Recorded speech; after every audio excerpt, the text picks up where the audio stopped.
explanation. Next, I would like to invite Rafia Khan ma'am.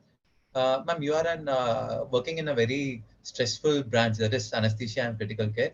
Plus, you are the spokesperson of one of the active organizations, that is FIMA. So, balancing between these two, how do you manage? How do you keep yourself away from stress, ma'am? Hello, good evening, Dr. Venkatesh, and good evening to all the respected panelists. Uh, Dr. Venkatesh, your question is really a bit tricky. Though, yes, of course, I do work in a very stressful environment. ICU is a workplace where you cannot just leave the patient. Like it's very stressful. There's so many factors. Residents are working under a lot of pressure. The patients are really critical, and the patient requires 100% of it. I think more than 100%. So balancing between the two, between being a spokesperson of IMA and also working in a very stressful environment, it takes a lot of my what should I say? Of course, there's at times, yes, there is this balance between the two. I really find it hard to manage between my home, my hospital, plus with my organization, because I feel if I don't give 100% to my patients, it will be unjust on my part. If I don't give 100% to my organization because I am fighting for the cause of doctors, then it will be unjust to my part. But and also it will be unjust if I don't give 100% to my family also, because they also want my time.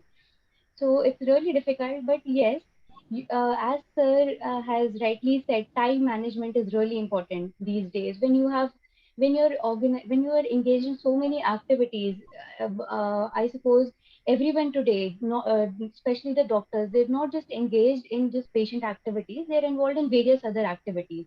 So I think time management is one thing which we should practice. We should prioritize our things. Like, okay, I need to see my patients. This is it. I'll give this much time to my patients. Okay, my organization needs this time. Itna time I have to give it to them. Itna time I have to give it to my family. And like Sir has rightly said, it is very difficult for doctors to say no. But yes, we need to eventually, we need to practice to say no. Until unless we practice to say no, we'll just I think we'll miss out on we'll just miss out either on one of the things: your family, your organizations, your habits, your extracurricular jobs, or you'll have to sacrifice on your patient part. So time management is one thing which is very, very important, and I actually try to practice my best. I prioritize on a daily basis. What is like, obviously, I am going to hospital, and I know that after my hospital, obviously, I'll be so much drained out. I'll be so much exhausted. But yes, there are more jobs waiting for me.